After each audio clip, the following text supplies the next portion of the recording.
A woman in America was hit with pepper balls, violently, if not aggressively arrested, detained, and then kept in cruel conditions, not to mention forced to attend some kind of bizarre religious ceremony, all for the apparent crime of attending a protest.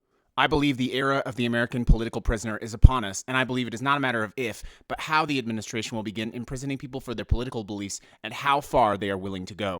To demonstrate this, I'm asking you to watch 3 videos that a creator from Las Vegas made after she attended a protest on June 11th, 2025. First, she attended the later end of a protest on Wednesday, June 11th.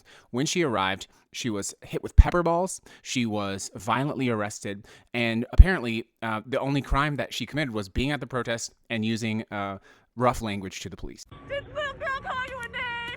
What am I under arrest for? What am I under arrest for? What am I under arrest for? But then she talks about the horrible. I'd like to point out that she was charged apparently with failure to disperse. Failure to disperse in Nevada is essentially a misdemeanor. It's basically a parking ticket.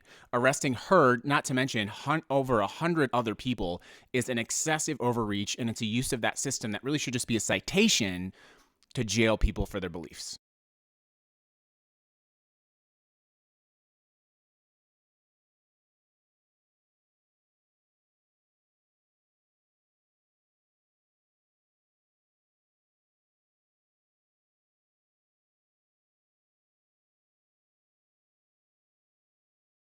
So I will walk you through my own personal experience getting arrested at a protest where 100 people were arrested.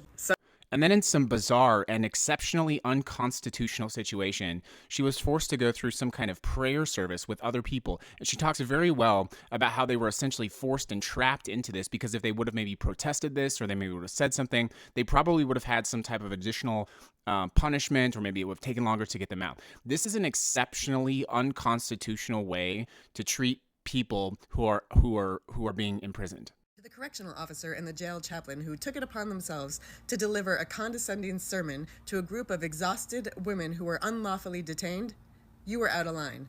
Grossly, disgracefully out of line. And it is a key marker of the rise of authoritarianism, using the power of religion for people who are very vulnerable to sort of tie them into the power of the state. That is a key marker of authoritarianism. Be saved by the religion. Be saved by the authoritarian. Don't resist. Don't stand up. Be silent. Put your head down. Please watch all 3 of these videos and watch all of her content about what happened to her. It is truly shocking that this is happening in the United States of America. And I would argue to you that this is just the beginning. The rise of the American political prisoner, being imprisoned because you're resisting this administration, using the small tools and levers of the law against you.